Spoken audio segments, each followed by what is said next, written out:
Hello and welcome back to episode 9 of MMO Weekly, presented as always by MetsmerizedOnline.com. I'm your host, Sal Manzo, along with my co-host and MMO executive editor, Mike Mayer.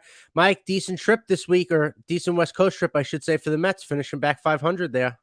Yeah, I mean, as we talked about before, I think 500, that's perfectly reasonable given the teams they were playing in the amount of time they were playing them. Yeah, so uh, awesome that they finished 500. And thankfully, I think they only have 3 games the rest of the year that have a start time of 9 p.m. or later. So no more late nights the rest of the year. Yeah, finally, that was getting rough there. Sleep schedule was getting all messed up, but it was, mostly for the good part there. Like we said, that they finished that road trip 5-5. They do so without DeGrom and Scherzer, and really, obviously McGill made a start there, but it wasn't too deep because obviously, coming back off his bicep injury. But lineup hits. Concerned about Bassett, I would say. His last, obviously, month or so, month and a half plus through the rotation now. Hasn't looked great, but Walker looked good yesterday. Had a lot of strikeouts, but overall the offense seems to produce as a whole. Different guys come up. Obviously, big avoidance with Marte and Alonso not having to head to the IL and only kind of taking a couple days there. So overall, some good stuff with in Metsland. Like I said, I tweeted before this trip. We'll see if the Mets can play with the big boys. And, people didn't like that too much, saying that the Mets are the big boys. But, obviously, the Mets can play with these good teams. I think starting the series or starting the trip with a split with the Dodgers, especially, losing those first 2 games like they did and having, Trevor Williams and Peterson, pitching those last 2 and getting the wins there. I thought that was, nice to see. And obviously, Buck using the gamesmanship with not allowing the position player to pitch in one of those games. I didn't even know that rule was a thing. But Buck knows every rule seemingly backwards and forwards, and that was nice for the next day there, obviously, because they had to expend the bullpen arm. But just nice things overall. Continued the little things well. Obviously, like we kind of just said, there's a little bit cause of concerns for a couple of guys, but just still a strong team overall that does whatever they can to kind of win ball games. Yeah, I mean, if you said before the year that the Mets went out and on this 10-game road trip without DeGrom, Scherzer, and Pete Alonso and Marte both left a game and missed at least a game, you'd be like, wow, there's no way they went 500. And they did. And luckily, Marte and Alonso only missed that 1 game, Marte only a couple of games, and was right back in there. And Alonso obviously looks fine. He had a home run last night. So, yeah, I mean, both of them look fine. Guys are stepping up. I mean, that's kind of what we've touched on about this lineup is someone could go cold. Like Lindor has a cold series, which he just did, but then you have someone like JD Davis that steps up. That's the great thing about this lineup is how deep it is now. You always have someone to kind of step up and drive in runs or show some power. I mean, Davis before the last couple of weeks really hadn't done much, and now he's got a 928 OPS over his last stretch, and he's been hitting the ball hard all year. It was kind of just a matter of him starting to lift a little more, which he is, and him getting a little bit of better luck too.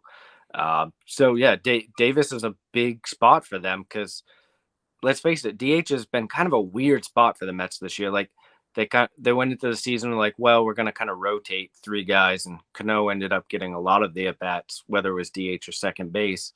And then you cut him, and then you try to give Dom and Davis some, and neither of them hit. And then Guillorme needed playing time, so Guillorme played some DH.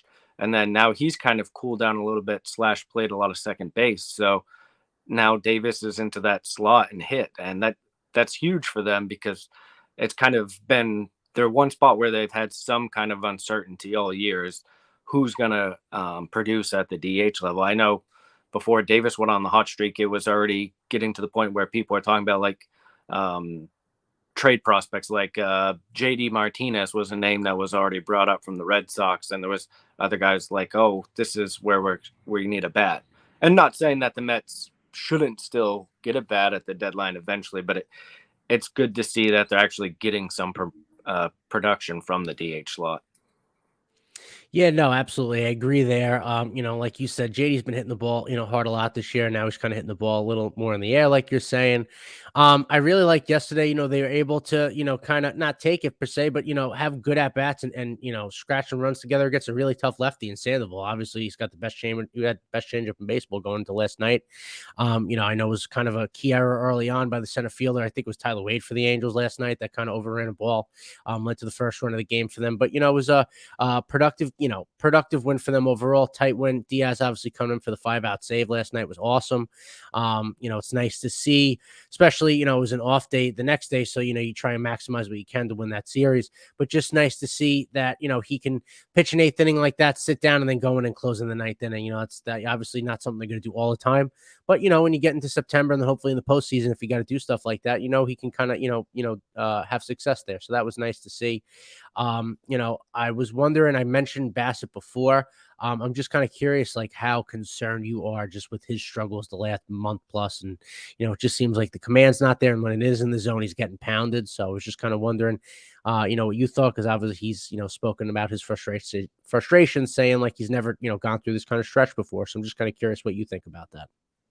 Yeah, and yeah, so when a pitcher says that they've never gone through a stretch like that, it's obviously some concern. I mean, you've seen it just on watching the games that Bassett has kind of struggled all year getting on the same page with any catcher that isn't McCann. Mazika, the first start he had with Mazika, they had an issue where he's shaking off a ton of stuff, and he's kind of consistently had issues with Nito. Um, and I mean, I don't put much emphasis in the catcher's ERA, especially in a small sample size, but his ERA with Nito is over 6. And there's obviously um, a level of maybe just them not being on the same page. And obviously that's, I mean, it's more nuanced than that of why a guy as good as Bassett is getting knocked around. I mean, I think that's the big issue is he's giving up a lot more home runs than he normally does.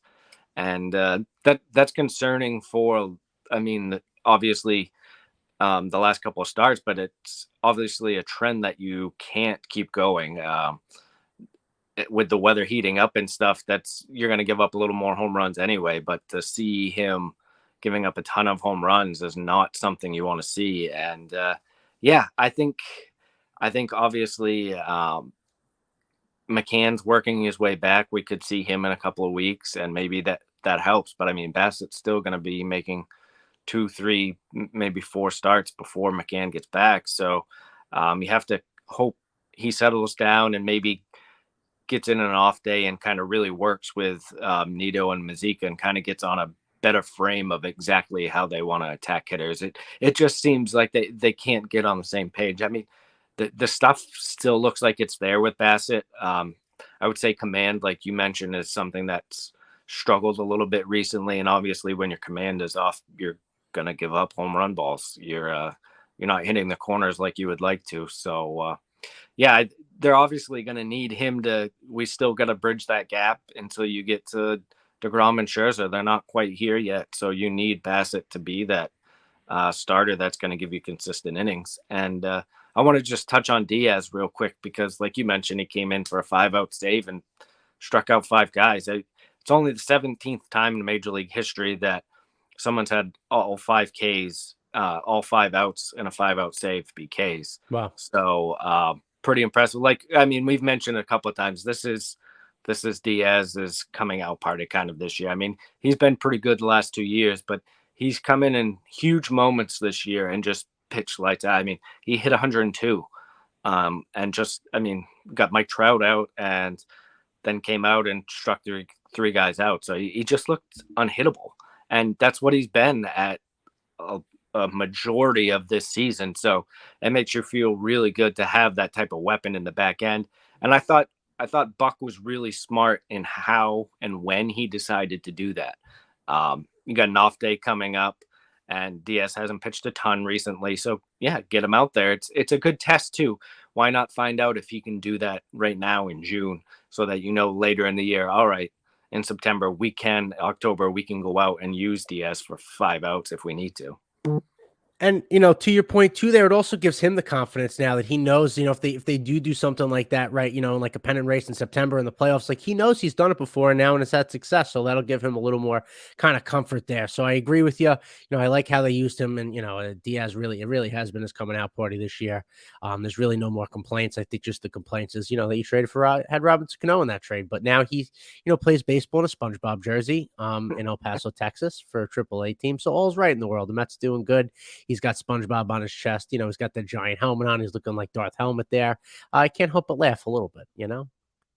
Yeah, I mean, obviously, everyone was posting that picture and it went viral of Cano. Obviously, his first game in the minor leagues just happens to be when they're doing SpongeBob night, and it's yeah. I mean, I'm not going to feel for Robinson Cano because I mean he's done steroids and multiple times he got suspended, but this is a guy that was on a Hall of Fame path at one point, and then the steroid suspensions and whatever's gone on this year, just him falling off the table, and now he's in AAA wearing SpongeBob jerseys. Yeah, it's wild just to see how quickly his career is kind of derailed.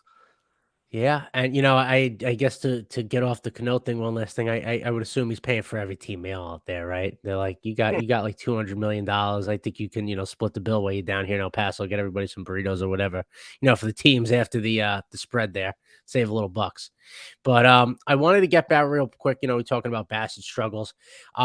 Obviously, Carlos Carrasco, he didn't pitch well his last time out against the Angels, but was great against the Padres in that second series during this trip. Was the only win of that series that they had when he was on the bump. Overall, just I like to commend him as much as I can. It's been such joy to see him be healthy and pitch well. That split change has been such a marvel for him, especially heading the count. He throws that he loves to throw. That seems 3-2. He gets a lot of guys with that he's got confidence in with runners on, and like you said, behind the count and stuff. Didn't have it this past Saturday, but he's been great overall so far. And just to kind of, I guess, touch on his start from Saturday. Mike Trout is good at baseball, and so is Shohei Ohtani. And it's annoying to see the Mets lose, obviously, but pretty cool to see those guys do well. As Met fans, we don't watch a lot of West Coast games and don't get to see them play a lot live, right? That was pretty cool to see them have the coming out party. Maybe wouldn't have picked Trout to be mic'd up yesterday.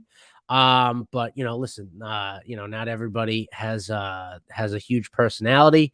It's nice that he, even did it, right? I'm sure some guys like him, maybe who, aren't the have the biggest personalities in the world, don't like to do that, but he gave them something. It was okay. He likes baseball cards himself. I seem to learn that. I was hoping that they kept his earpiece on during at bats, because I was jokingly kept saying, if he is the best player in the world, let's see if he could do it while Carl Ravitch is yapping in his ear. Then we'll really see how good he is. But not bad. The ESPN broadcasts are weak overall, like just what they do. They almost miss a lot of pitches with their silly graphics that they show. That's really annoying. Pet peeve there. But cool to see a team like the Angels. Like I said, we don't see Trout and Ohtani a lot, so that was a lot of fun, at least. And they won the series, so we can talk nicely about it now, which is good. Well, yeah, that's the thing. So I mean, the Mets won the series, and you get to see Shohei and Trout. That's kind of a cool preview for what we're going to get to see from now on, because starting next year they have the balanced schedule, so we'll get to see those guys every year. And I think that's, I know we kind of touched on it earlier, but I think that's a really cool thing. Especially, I mean, everyone wants to see the Angels, so now every team is going to get to see the Angels with Trout and Ohtani. And yeah, that's a cool thing. And obviously, whenever you can get to watch those guys and your team still wins the series, that's obviously a good thing. So yeah, and ESPN, I honestly don't, when it's on ESPN, I don't watch a ton of it. I kind of just hit the radio and follow it on game day and try to get the highlights or whatever. But yeah, I mean, I honestly, I kind of prefer the Apple TV one over ESPN. In fact, Wayne Randazzo was on the call for the Apple TV the other day, and I thought he did a really good job.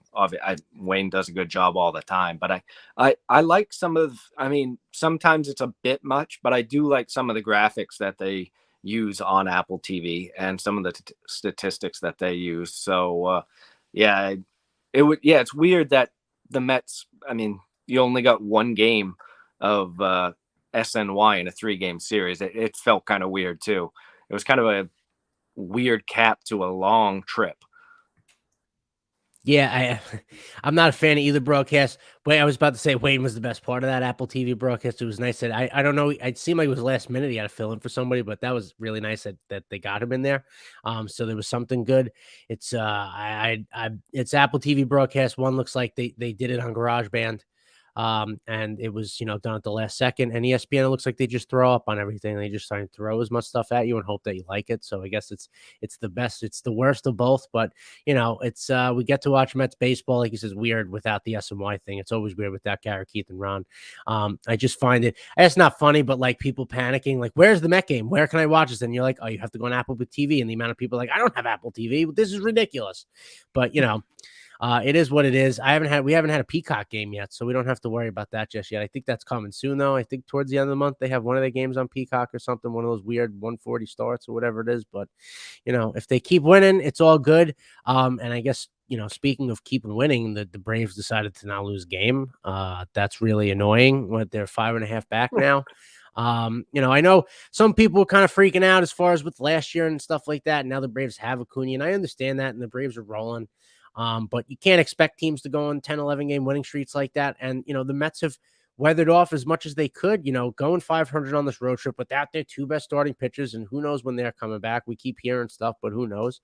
The offense is going to continue to carry them, as long as it seems like if the pitching can kind of keep them in games and it doesn't have to be, all that length from the starting staff. And, hopefully you get what you get from kind of the middle relief of the bullpen of the Mets bullpen, which kind of been, their real impingement so far.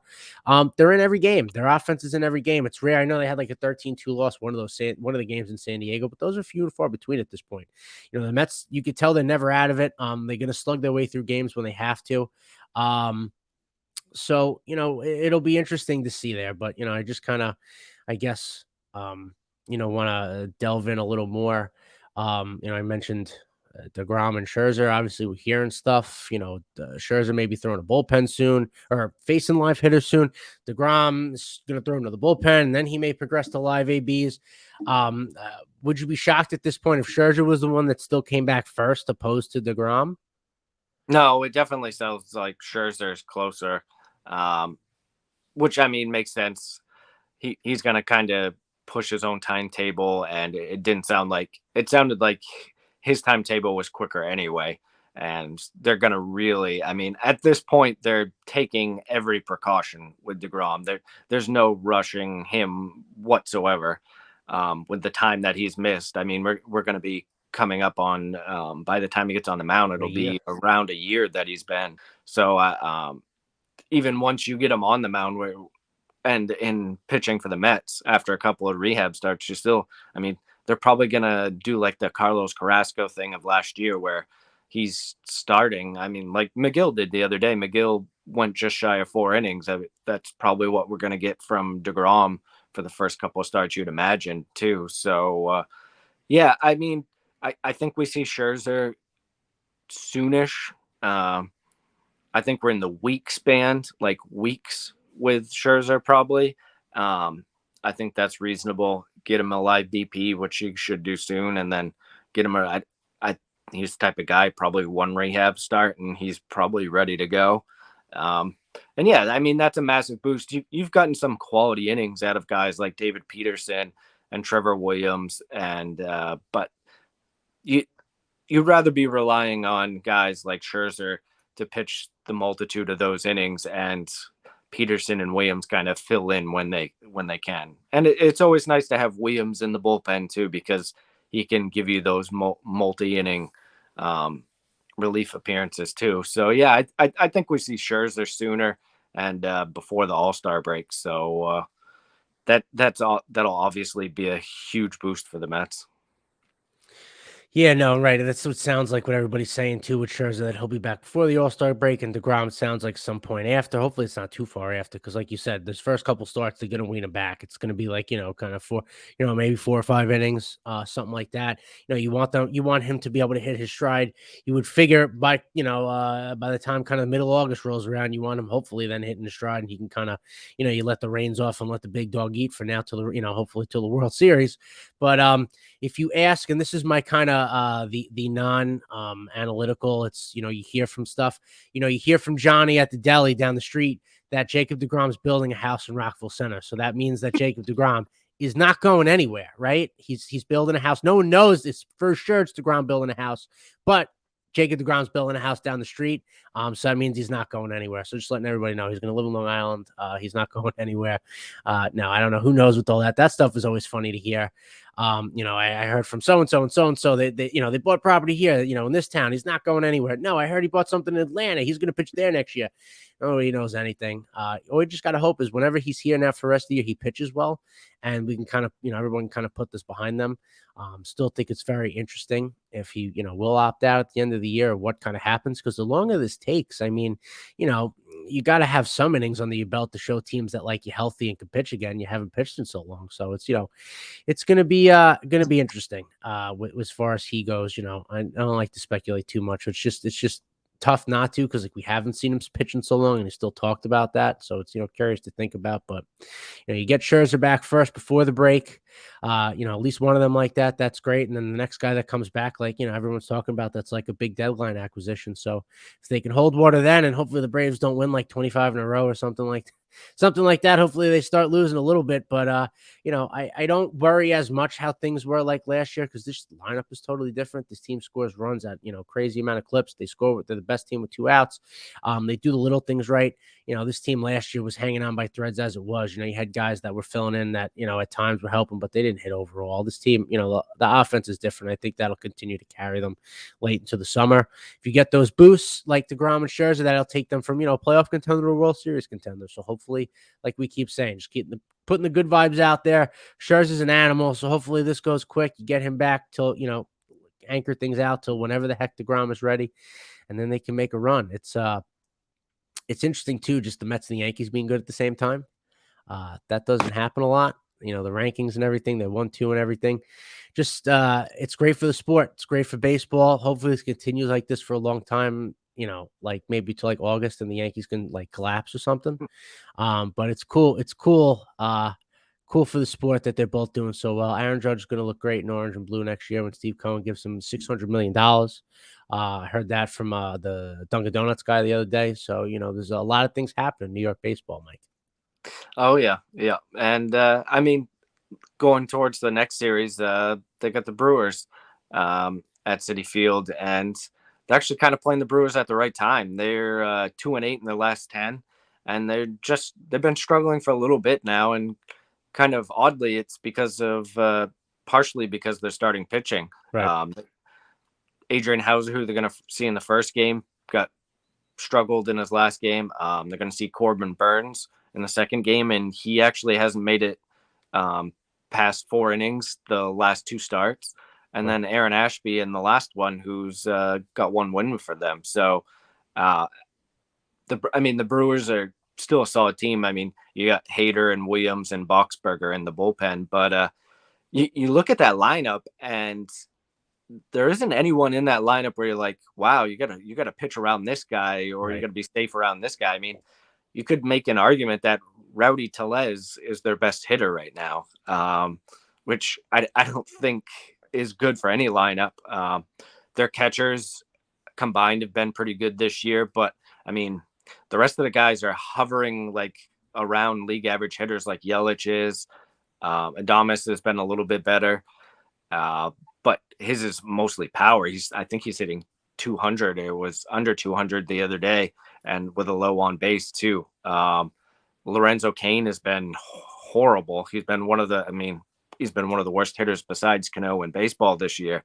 So, I think it's certainly a good lineup for the Met starters. They got Bassett, Peterson, and McGill going. So, I think at home I think you can reasonably think that the Mets take 2 out of 3 of these. Even like I said, even Burns has kind of struggled recently to pitch deep in games and pitch effectively. So the Mets are certainly hitting the Brewers at the right time. And it was one of those teams where I'm talking with a lot of people early in this year, and I'm just like, I know they're doing really well, but I just don't see them as that team. They don't have anyone in that lineup. There's no offensive players there. I mean, Yelich is not the same player he used to be. Adames is not playing like he did last year. Kane, yeah, I mean, Kane has been atrocious, like I said. So, yeah, there's no big bats in that lineup. They really they success is all on their pitching. Their starting pitching has been good until recently, and like I said, their bullpen with that trio is pretty good. Their middle relief struggles a little bit, but I mean, I feel like that's probably every team in baseball. So yeah, it'll be interesting to see if the Mets pitching can kind of dominate what looks like to be a pretty bad lineup. Yeah, no, it's interesting, and I think besides like Josh Hader, who's having like he's having like a tremendous year. I'm pretty sure, like one of those like kind of historic like loop years, how Aaron Loop was last year, like sub 1 ERA and that kind of deal. But yeah, no, it's interesting, especially with the Brewers lineup, like you said, Yelich is a shell of himself, man. You would have thought from 2019, only a couple years later, that he kind of be turned back into this hitter. Well, he wasn't even this bad of a hitter with the Marlins. He just didn't have the power that he then showed with Milwaukee. But it's you feel for him there. I always root for, especially once he got out of Miami, and he did well there. He was a guy like to root for when he's not a team that they're playing against. But like you said, nice time. They're scuffling, because then you have the Marlins coming to town. I never thought I'd say that, but you want to get hot with that Marlins pitching staff coming in, and we know how well the Marlins always play the Mets. They're always pesky and always looking to play kind of spoiler there. So it'll be nice. Hopefully they could take 2 out of 3 there, kind of get some momentum for when the tough Miami pitchers come into town. Yeah, I mean, it's tougher to think of a better like young 1-2 right now than Alcantara and Cabrera. I mean, Yeah. they're pitching great, and you got a guy like Jorge Soler who's on finally heating up, and I mean, Jazz Chisholm doesn't get talked about enough. He's one of the best young players in baseball, and he's been great this year. And I mean, they got guys like Jesus Sanchez, a young player who's good too. Yeah, I mean, the Marlins, they're playing pretty good ball recently Yeah. too. I mean, the NL East is one of the best divisions in baseball right now. With you're talking about the Braves haven't lost, the Phillies Right. have seemingly haven't lost since they fired Joe Girardi. They've been hot, which was gonna. I mean, with the Braves, it was gonna happen. The Braves are Mm-hmm. not going to be an under 500 team. It just wasn't going to happen. Their lineup is too good. Their just overall roster is too good. The Mets weren't going to win this division by 10 games. It Right. just wasn't going to happen. And the Phillies offense was not going to continue like they were. I mean, Schwarber's on fire now. Harper's just continually doing what Harper does, and they're finally getting a little bit of pitching. So, yeah, this at the start of I mean, 2 weeks ago, this division looked completely different. Yeah. I mean, everyone else was under 500. No one was playing well. The Mets had a 10.5 game lead. Yep. And not to say that the Mets have played so bad. That's what's crazy is they had a 10.5 game lead, and they really haven't played bad. And now it's down to 5.5 already. It's just, I mean, this was going to happen. Like I said, the Braves are going to win a ton of games. They were going to have a big stretch. So yeah, hopefully the Mets just keep doing what they've been doing all year, keep winning, and then that kind of makes it irrelevant how well the Braves play. And at some point, the Braves have to lose. Right.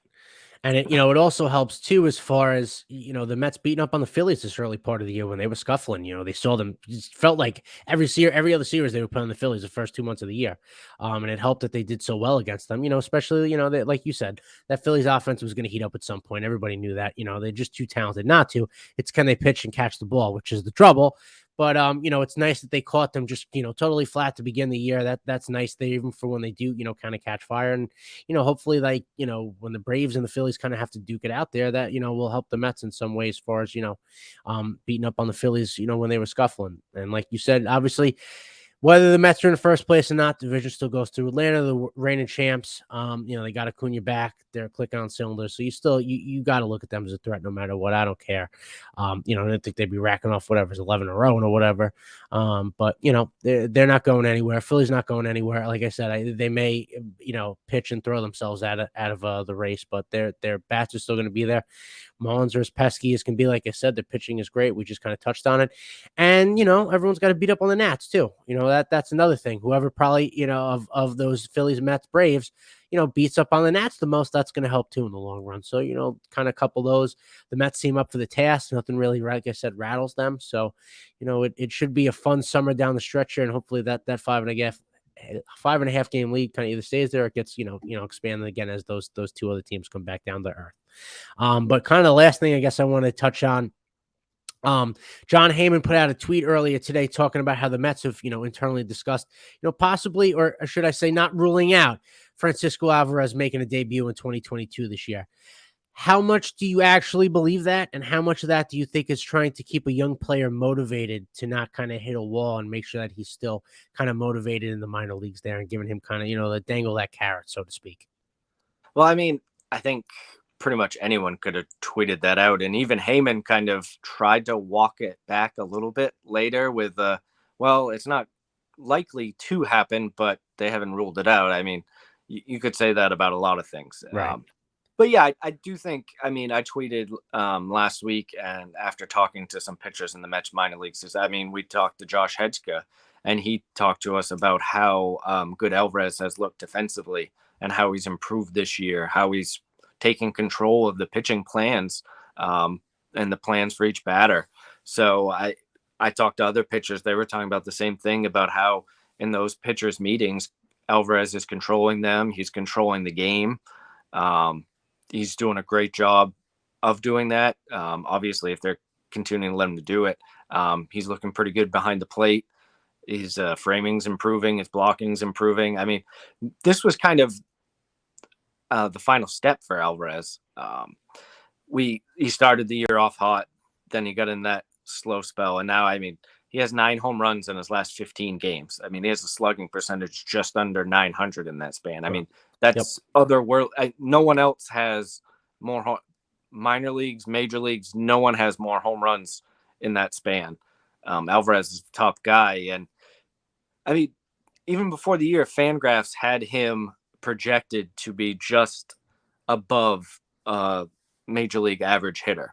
And that was before this last spell. They actually have him, his projection is at 105 weighted runs created plus right now. Wow. I mean, so this is a 20-year-old kid we're talking about, which I think we have to keep in mind a little bit. But this is also, I mean, Kevin Howard, the Mets director of player development, said himself, this is a generational talent. You don't have a catcher like this come through your system very often. I don't think the Mets have ever had a catcher like this come through their system. They traded for Mike Piazza. Mm-hmm. So yeah, this is a guy that at 20, I don't think it's unrealistic, or I don't think it's crazy to say that the possibility of him playing with the Mets in September is out the window. I think it's possible. I do think in September, the Mets could carry 3 catchers with the roster going to 28, and you aggressively use Alvarez as a pinch hitter. You get him some DH games and maybe catch once a week. I don't think that's out of the realm. A lot of stuff can happen before then. I mean, right now, Nito's been playing well as the future guy. McCann's going to be back before the All-Star break, likely. And so you got those guys back. And then, yeah, I think the first, so we want to talk about Alvarez in the big leagues, but I think the first step is the Mets do want to see him in AAA. So I think we'd likely see that promotion very soon. He's shown that he's making a laughing stock of AA pitching. Right. So there's no reason for him to continue being there. So I think you get him to AAA soon. And I know a lot of people have talked about, well, like Michael Conforto jumped from AA and other players that have jumped from AA. But I think kind of the key with Alvarez is making sure that he goes to AAA is less about his offense and less about who he's going to face offensively. I think it's more about that he's going to get to work with more veteran pitchers. Right. He's going to get to work with some of those guys and be able to pick their brains. I think that's kind of a key is, I mean, even if it's a month of working with those guys and that coaching staff and kind of just getting more comfortable with everything defensively, and knowing that getting him to AAA, I mean, that's kind of another mindset too, is when I've talked to players is, well, now I've taken this next step, and now what do I have to do from here to just finally take that next step? Because that's kind of how a lot of players see it, is taking it step at a time. So that's important for, again, we're talking about a 20-year-old in AA. So to get him up to AAA and to work with the coaching staff and work with some veteran pitchers and to get him ready for a situation potentially in September where he wouldn't, I mean, I don't think the Mets call him up in September and make him the starting catcher. I Right. don't think that's what they would do. I think they would, like I said, be aggressive with pinch hitting appearances because you got three catchers, Hmm. DH here and there, catch maybe a game or two a week. I mean, you're not going to hurt anything in that regard because ultimately you're grooming him to be that starting catcher. So getting him just to work with the staff and everything would be great anyway. So yeah, I don't think this is I have a much different tune than I had even a month ago. But that's how quickly these things change once you Right. get new information. Once you talk to, like, we talked to Hedgeka, and I talked to other catchers, and I talked to some coaches in the Mets organization, and that was the thing, is people wanted to see his improvement defensively. And while there's still some to be made, I think he's right there. I think he's very close to being a major league caliber catcher. Um, and we know, or at least we think we know, that the offense is there. I mean, there's not a whole lot polishing to be done there. Right. Right. He's one of the most polished minor league bats I've seen come through the Mets system in a while, especially from a raw power standpoint.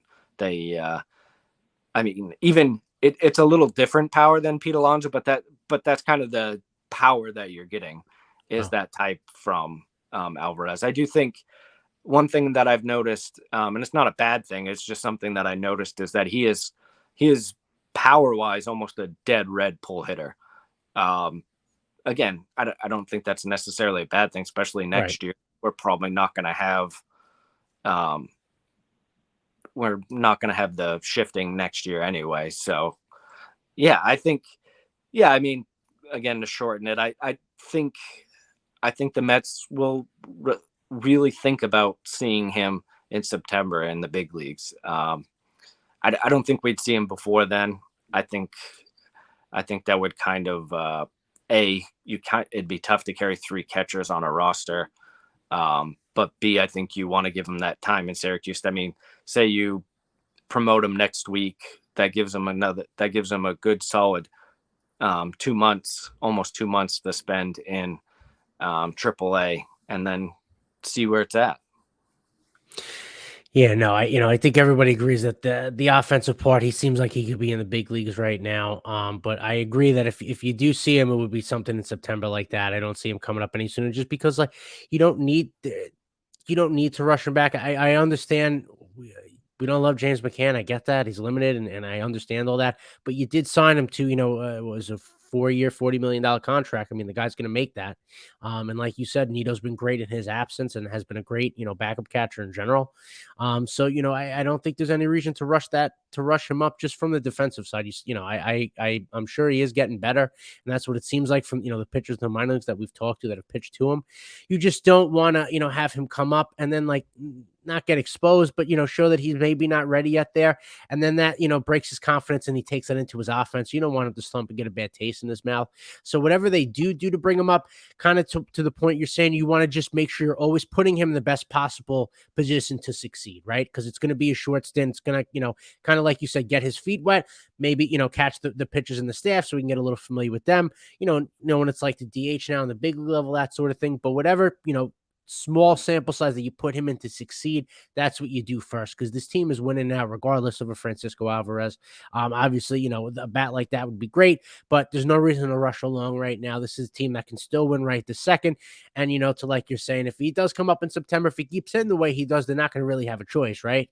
So they probably will be up, but just whatever you do, you wean him in, put him in small positions to succeed. So then maybe next year, next spring training, then he's fighting, maybe not for the backup job, maybe even for the starting job. You know what I mean? You see there. But it's good problems, obviously, that the Mets have. We talk about it a lot here, that there seems to be a lot of good things waiting in the wings for the next few years at the minor league level, just from an organizational standpoint to the players that they have. So, either way, should be some fun stuff coming there. We'll obviously follow Alvarez the rest of the summer. We'll keep you posted when he eventually does get called up to AAA, because that seems like should be the logical next step, like you said. But we'll keep you posted there with everything. I think that's it for this week. No, Unless Mike, you actually, have anything. Mike has one more thing. Go right ahead. yeah, I just wanted to, while we're talking about prospects, kind of talk about the fact that Vientos just came off the IL the other day for AAA and hit a home run his first game back. He's been great now over a 20-game span. 6 home runs in that span, and OPS around 1,000. The bat's there. I mean, again, this is another guy that I think the bat is likely already major league ready. It's just kind of what the Mets are hoping or looking to get from him defensively. Because third base, I don't see it. He hasn't looked good at third this year, so it's kind of a first base DH thing. So, and then Brett Beatty came off the injured list. He just a short stint on the IL, and he hit 400 and had 2 home runs. He was on MLB Pipeline's Prospect Team of the Week.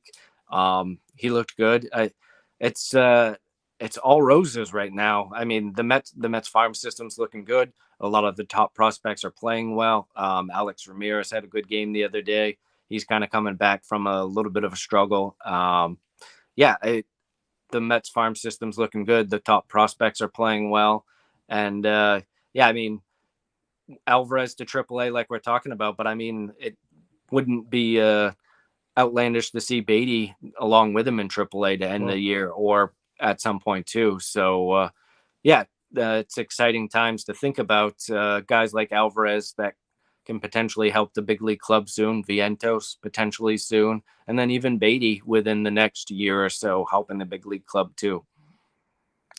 That's good stuff. Yeah, no, it's a lot of good things to, be excited about for what's happening right now at the major league level. And like you said, just for the future. It's feels like it's coming fast here. These guys, they get up faster and faster, which is, kudos to them for working their butts off. So hopefully, like you said, we'll see some of these guys soon.